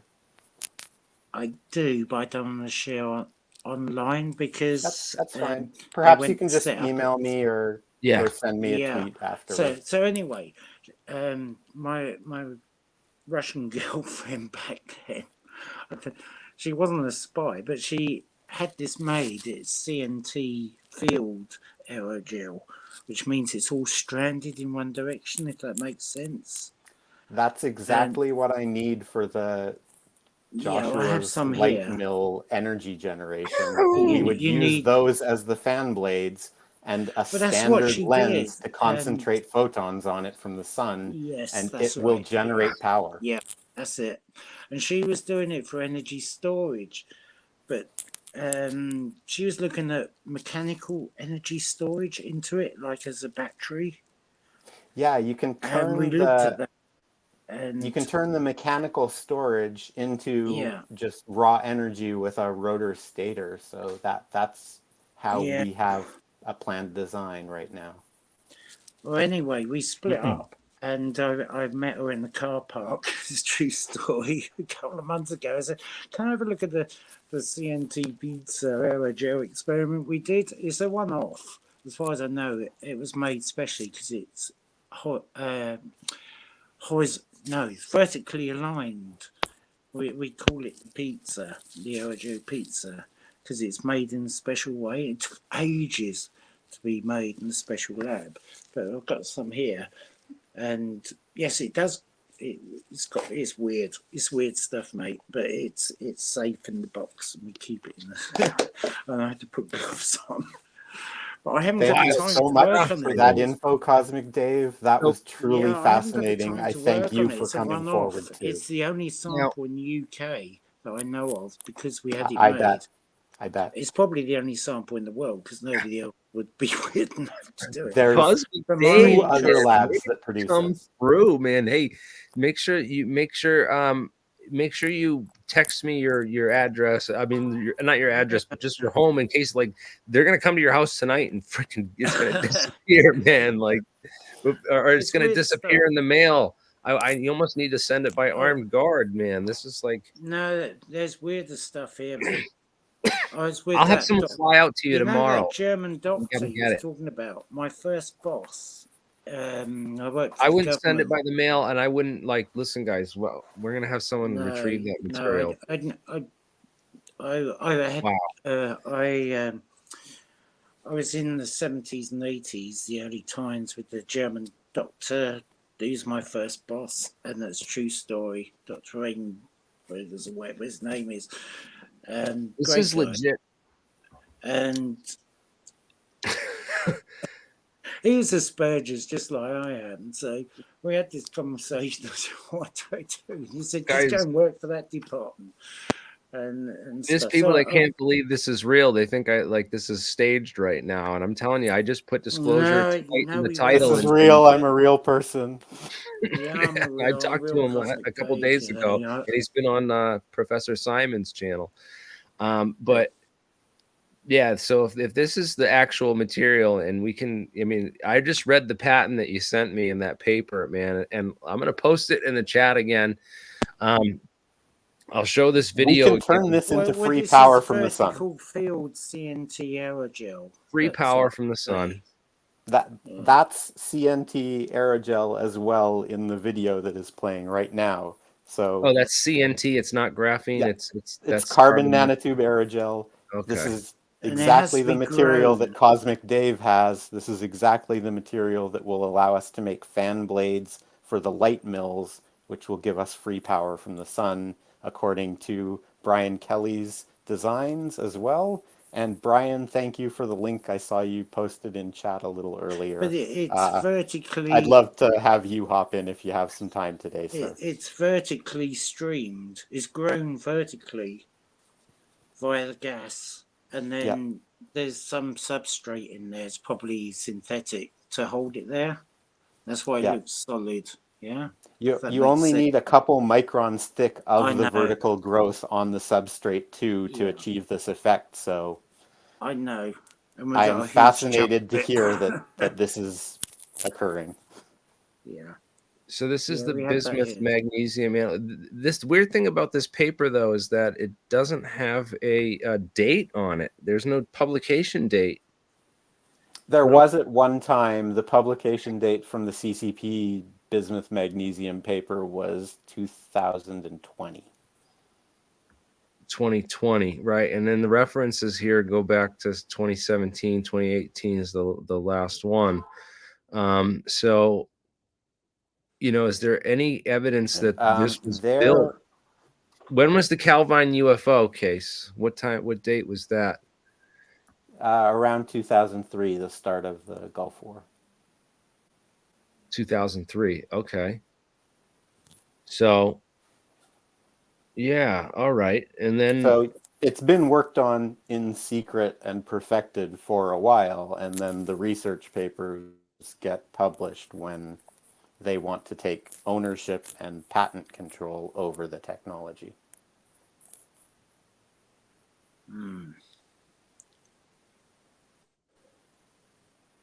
I mean, look at that. That's one of the best photos of a UFO ever taken. I wish I could blow this thing up. Goes that word they again. They want to take over control. The they would be the DOE and the CCP currently. Two parties fighting for control and both lying to everyone. No, that's a stealth CCP. coating. You talking about the Communist Chinese Party? Yeah, that's stealth correct. coating. Yeah, they have their own aerogel drones, and they are slightly more advanced than the Department of Energy's version. This is a picture of the Sal Pais's patent right here. Okay, that's the inventor there. Yeah, his microwave waveguide. If you think about the bismuth magnesium shells, it's acting as Dr. Pais's microwave waveguide. It is using the bismuth layers to keep the energy trapped in the magnesium layers.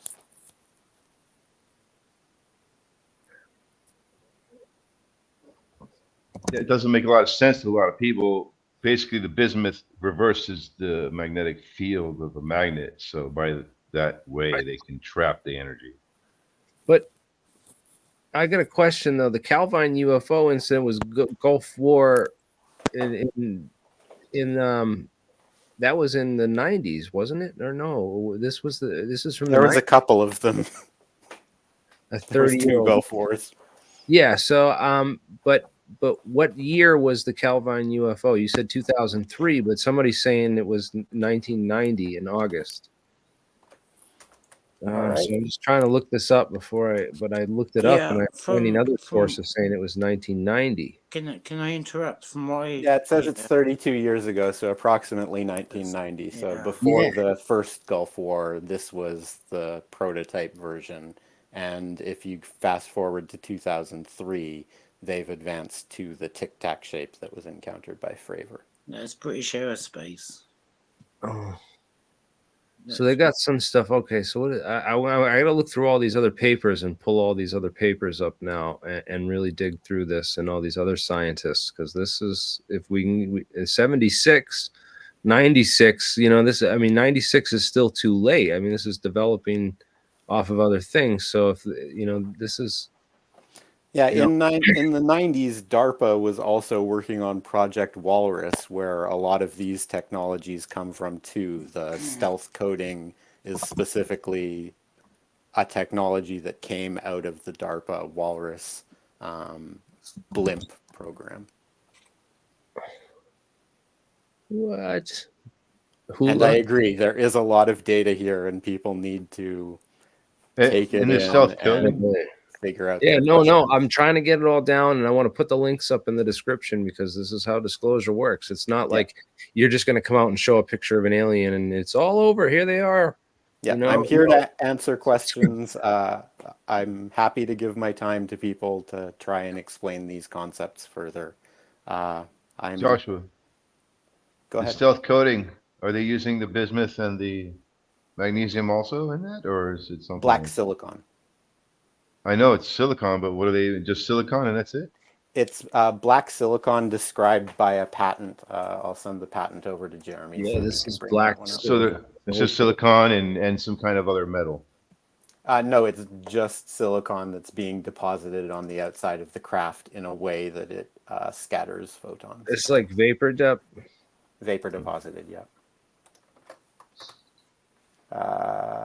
Patents over to you now, Jeremy. And which patent is this? For the black silicon photon absorbent scattering. What's paint. the zeolite? How do you know how they use the zeolite? How does the zeolite do the steering and the pushing? Zeolite is used in a Knudsen pump. So you have zeolite, and if you heat it up, it causes airflow through a pump. I've heard of that pump. I didn't look into it though, but I've heard of it. Yeah. What'd you call it again? The Knudsen pump. Knudsen pump, and the material used in it is zeolite, a natural form of aerogel. Again, look at this. Mesoporous material. John Testerman, Columbus Air Force Base, Monument, Colorado, Colorado Springs. Yeah, that was where DARPA was operating out of for a while. Yep. For sure. Awesome stuff, man. This is what I was exactly what I was hoping for, man. I didn't even know you had all this other stuff. I've been working on it for a while with my wonderful team, Korea UFO, and on November 15th, when they canceled the November 16th skiff, we decided that was crime. They were covering it up from congressional oversight. So we brought our information forward that night. You guys did the right thing, and I'm glad you're here. Yeah. And good Cosmic Dave, Josh. Thank you, Cosmic Dave. I very much appreciate what you've done, bringing that information forward to humanity as well.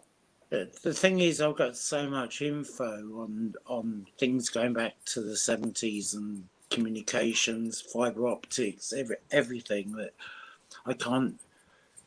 Well, I'm a Spurs. If you want to talk to me, I'm all ears anytime. Everything, but really, you should do an APEC presentation and do a Q&A. I'd love to, but I'm always too shy. But Tim Ventura is a fantastic person, and I will try and get more involved. But it's good, no, because you mentioned some things, Joshua, that I respect. And Thank you. I yeah, respect you look. too. I respect that you had the courage to come forward, even Yeah, though you are I had shy. to at this And point if you are, because we we're on can the talk in same. private, and I can help you Yeah, bring yeah, the information forward to people. yeah. Because there's a lot more to this, as you know, and it does.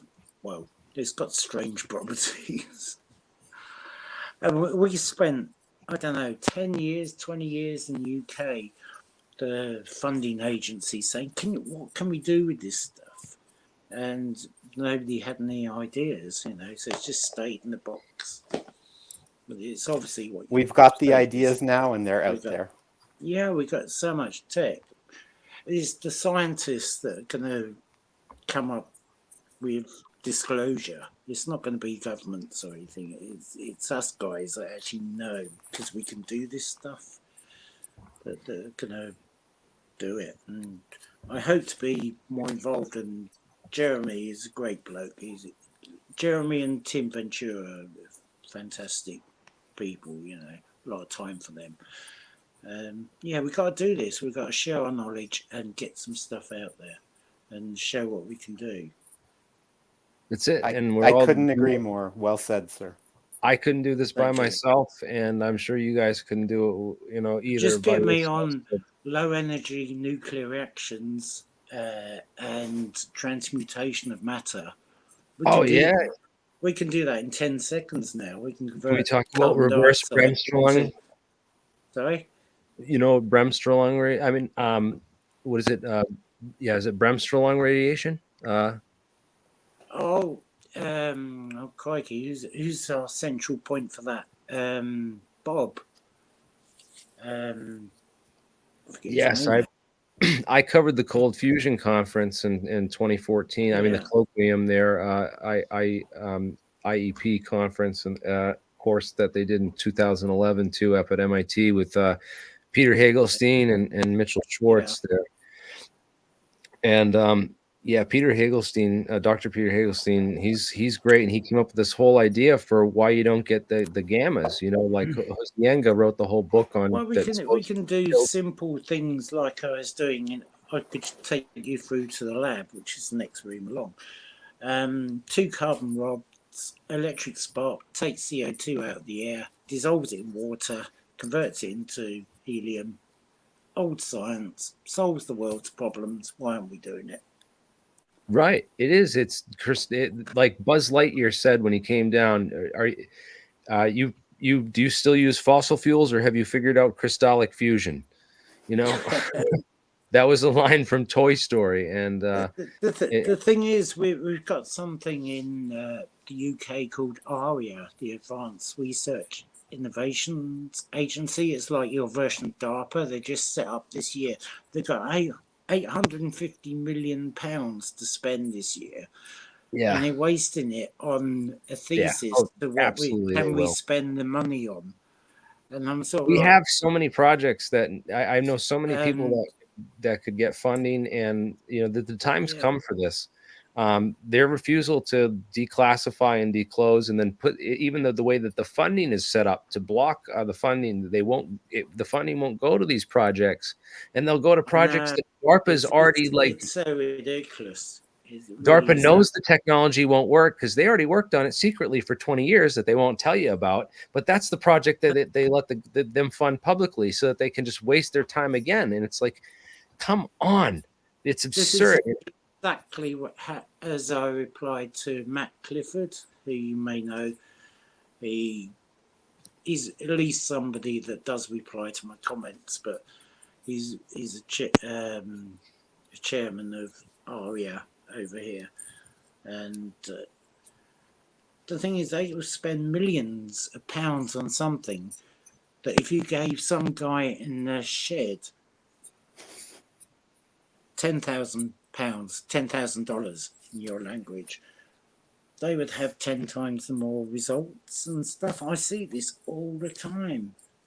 You know, I've brushed so many projects. I've got go into my physics room, and I've got the CNT stuff here. I've got aerogels, I've got plasma reactors, I've got hex machines that will create atoms out of, well, not atoms, but new molecules out of something. It's all great fringe technology that works, and yet they won't fund it because it's not mainstream. That's what we're up against. They are funding it, you but guys, they're funding it in all secret. you guys were all the same. If we had a fraction of the budgets that they've got, if we had a fraction, we'd bring in our flying saucers and CNT stuff. So I knew the professor. I don't think he's with us anymore. Who created graphene in Cambridge, and they did it in Manchester on the sellotape. If you remember that. Yeah. It was up at UMIST and stuff. But I was with the professor who did it out of the gases. And he said, "Look at this, Dave." And he had this machine, like a vertical lathe. And he's pulling these gases. And it was graphene and stuff. And yeah, vapor deposition, I technology. think. We didn't know what to do with it. But, this... I've lost it now. I've thrown the special CNT aerogel somewhere. But we have all this tech, but because it's not mainstream, it gets lost. And there's like great brains like yourself, Joshua. You're a brainy guy. Jeremy's a brainy guy. All of you. We're all great, independent people, We can do this stuff, I've done it. I've spent a career, 38 careers, doing inventions for government agencies or companies, mostly in telecommunications, fiber optics and experimenting and, I don't know, just energy transfer systems and stuff. That's awesome. I'm glad you're here tonight, Dave. I look forward to talking to you more in the future, Dave. This is I hope you can get that material you've to brought Josh. forward. In fact, maybe we can. I'll talk to some friends of mine and see if we can get them the funds to fly out there to go get it in person, so that nothing happens to it in the mail. To We'll me, meet you this is junk. We'll make plans. We'll take them out to the pub and get them to used to talking and do some karaoke or something, so you can get more loosened up and people. This is the first time I've been on streams. So. Right. You did wonderfully, Cosmic Dave. Good, man. It's not easy. So I understand. My first job was I can't even tell you. Wait, it was. I'll shut up now. I said too much. I'll be quiet. Yeah, don't snitch on your mates there. Come on, spill the beans. This is catastrophic disclosure tonight. Do you know Rendlesham Forest? Rendlesham Forest is just. I've heard about that. Yeah.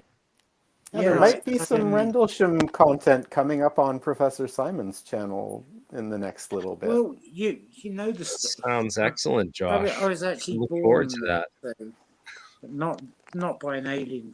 Hang on, I can't get this YouTube thing right. I'll go over here. No, Rendlesham, crikey. No, I'm from there. I'm Suffolk born and bred. And I was down there, and it was an experiment. You do know that. It was a drone, right? No, I don't think there's a drone. I'll tell you something. My lecturer at college in London. I did go to college and I was educated.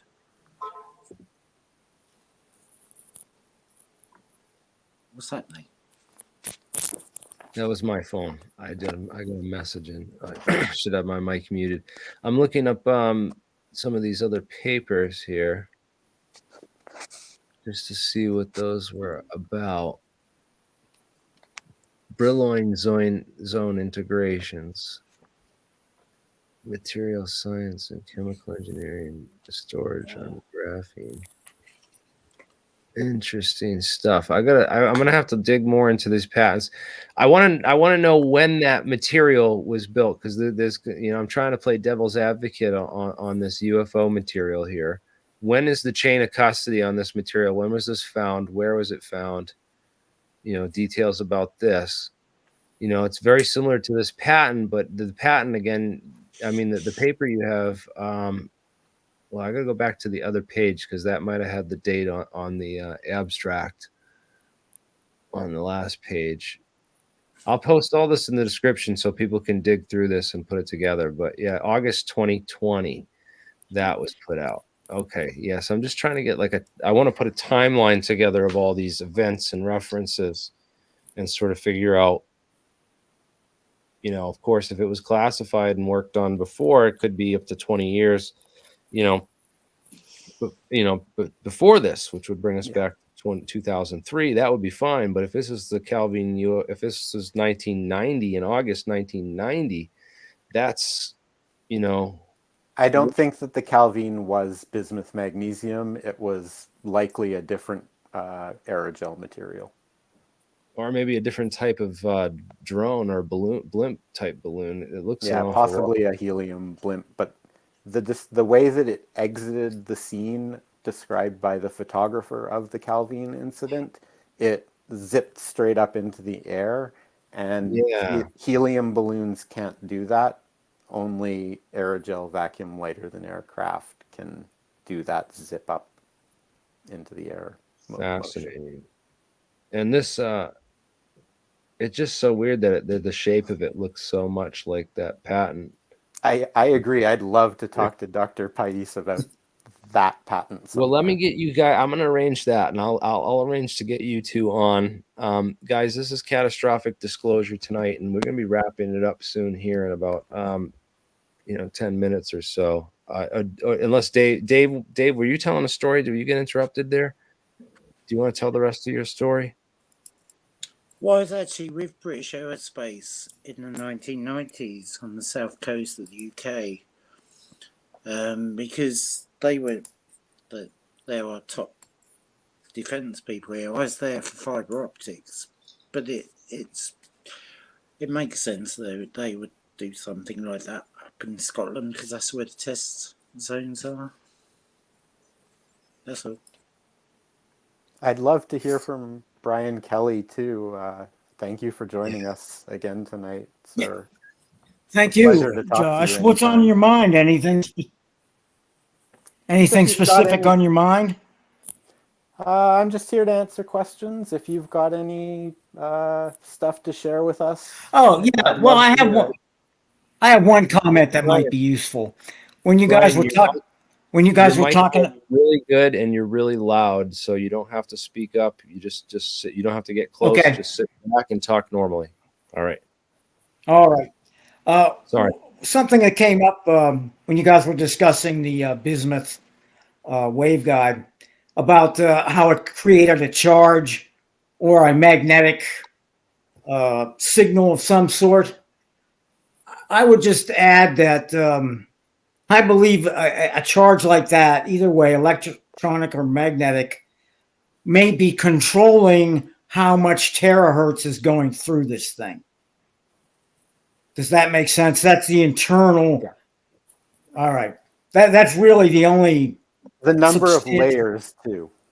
Yes. Well, yes. Well, and, if you put something like that silicon thing, I was reading about that while you guys were talking. That's very absorbent, especially in the terahertz range, which is outer space, which is cold temperatures, which is most of the way between here and Planet X is cold temperatures of space, terahertz. So you want to pull that into your skin, guide it through the waveguide, get that momentum, get that mass equivalence to explode it out for thrust. Basically, that's it. So I think, but it would be easy. That's just my idea. It would be very easy if you saw that and said, well, the terahertz is creating a charge. No, the charge is controlling the terahertz. Yeah, I think that's a red herring, though. Well, it's just my opinion. Yeah, but I've spent many years in radio frequency things and design networks and things. Well, for a start, terahertz is dangerous.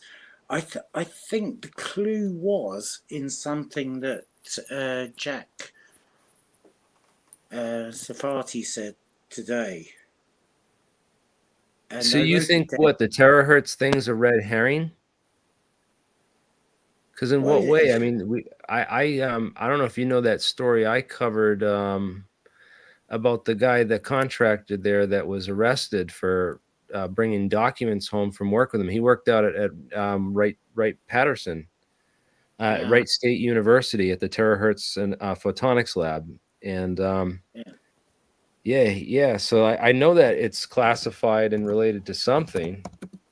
And if you look up, he's a graduate student there at Wright State But University. terahertz is high energy, but unless you can get it to go one way, it's like the thing we're dealing with here is breaking through the quantum K constant of the universe to move.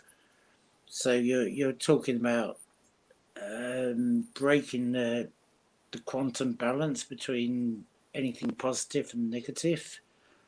Like I see the universe as a liquid, and oh crikey, I can't explain it. You got Alcubia is right, but we've got to do that on a quantum level. You've got to pull in through the toroids, and some of the work I do is with toroid transformers, but oh crikey, fractal transformers. So you pull in and pull in energy, and there's something there.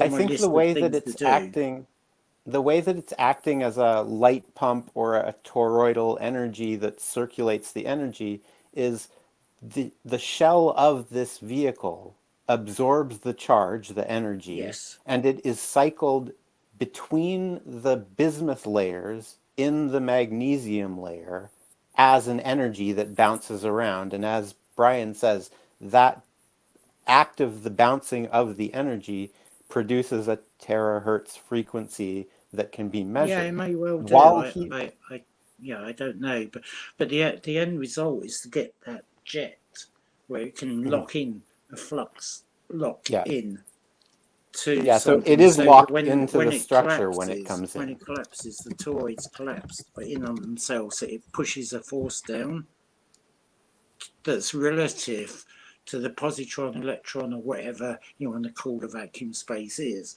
It locks into that and then pushes off from that. I think that what these craft are doing is not utilizing that end step. They're just trapping the energy in the shell of the battery and then using that energy to charge and power traditional pumps. And that is how, with the lowered mass of the craft, they're able to produce such drastic accelerations. The thought that I had, you could also do that. Demonstration and an analogy, real quick, that I use. You're talking about ZPE there. Pyramid, of a slope. This is the Chichen Itza pyramid, will go to and top. if you clap in front of it, this is what happens. And if it's there a cavity or a temple, like in this case, the echo will come back to you. If you clap in front of an Egyptian pyramid, nothing happens because the sound You hear the goes noise? away. But here, the sound comes back. Why? You see how the dull thud of that clap comes back as a high frequency chirp? Yeah. As it goes up the steps, its frequency is increasing, and then it gets reflected back from the top. A distributed Bragg reflector. It's a particle accelerator. And it's also known as a dielectric mirror. Frequency accelerator.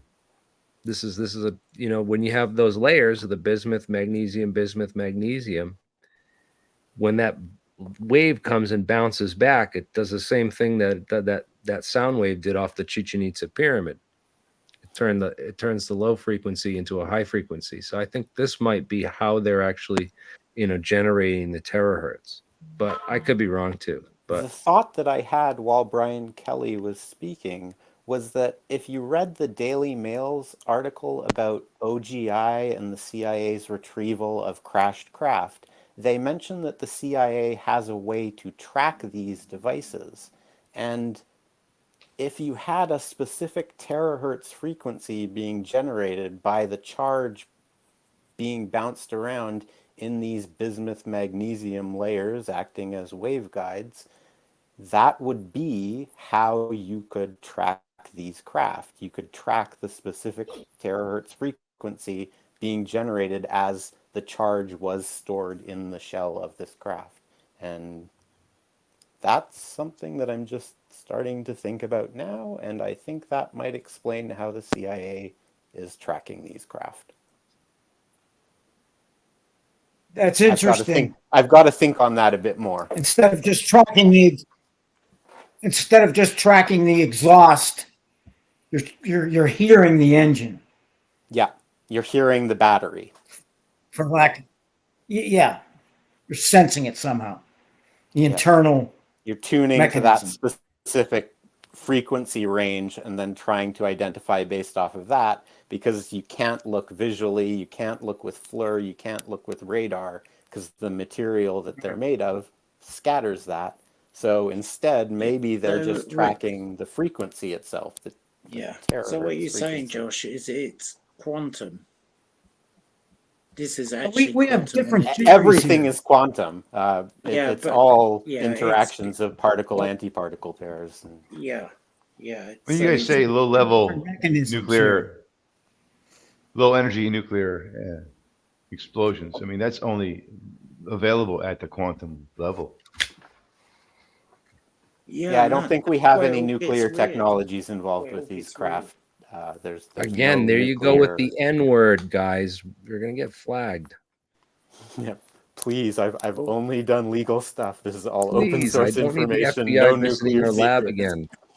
I don't need to be taken away in a black helicopter. I just want to get public information out. I mean, where do you find a low energy? We're doing is nuclear magnetic resonance, which is no more nuclear than your the MRI machine that they took the NMR off the NMRI because they didn't want people getting scared of that N word again. I used to work in those N-word places, and that's public information. No one cares. They're running.